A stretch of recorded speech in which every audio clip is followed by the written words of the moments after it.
నమస్తే అన్న, అందరికీ నమస్కారం. కువైట్ దేశవ్యాప్తంగా భారీ తనిఖీలు జరుగుతూ ఉన్నాయి.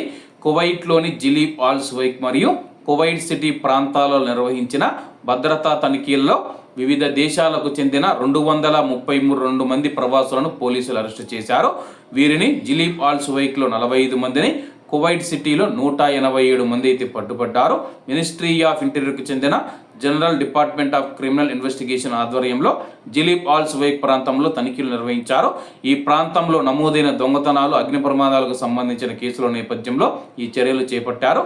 జిలీబ్లో పట్టుబడిన వారిలో 36 మంది తమ యొక్క యజమానుల నుంచి పారిపోయినట్లు నమోదైన కేసులు ఎదుర్కొంటూ ఉన్నారు.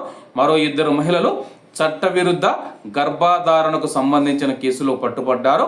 మిగిలిన వారు కేబుళ్లు, రాగి, ఇనుము, వాహనాల సైలెన్సర్లు, వాహనాలకు సంబంధించిన పార్ట్స్ దొంగతనాలకు సంబంధించిన కేసుల్లో అనుమానితులుగా ఉన్నారు.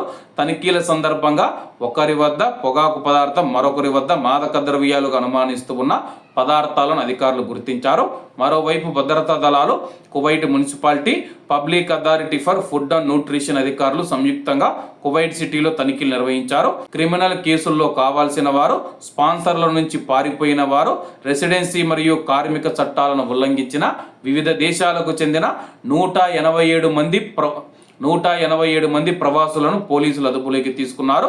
వీరిలో కోర్టు అరెస్టు వారెంట్లు ఉన్నవారు 23 మంది, గడువు ముగిసిన రెసిడెన్సీ పత్రాలతో ఉన్నవారు 4, భిక్షాటన, వీధి వ్యాపారాలకు సంబంధించిన వ్యక్తులు కూడా ఉన్నారని చెప్పేసి, అలాగే ఈ యొక్క తనిఖీలలో 10 మోటార్ సైకిల్ స్వాధీనం చేసుకోగా 445 ట్రాఫిక్ ఉల్లంఘనలు నమోదు చేశారు. రోడ్లపైన వదిలేసిన 19 వాహనాలను తొలగించడంతో పాటు ఒక రెస్టారెంట్ను మూసివేశారు. పట్టుబడిన వారిపైన చట్టపరమైన మరియు పరిపాలన చర్యలు తీసుకొని తదుపరి చర్యల కోసం సంబంధిత అధికారులకు రెఫర్ చేసినట్లు మినిస్ట్రీ ఆఫ్ ఇంటీరియర్ ప్రకటించింది. కాబట్టి అందరూ బాగుండాలి, అందులో మనం ఉండాలి. అందరికీ నమస్తే అన్న, జై హింద్.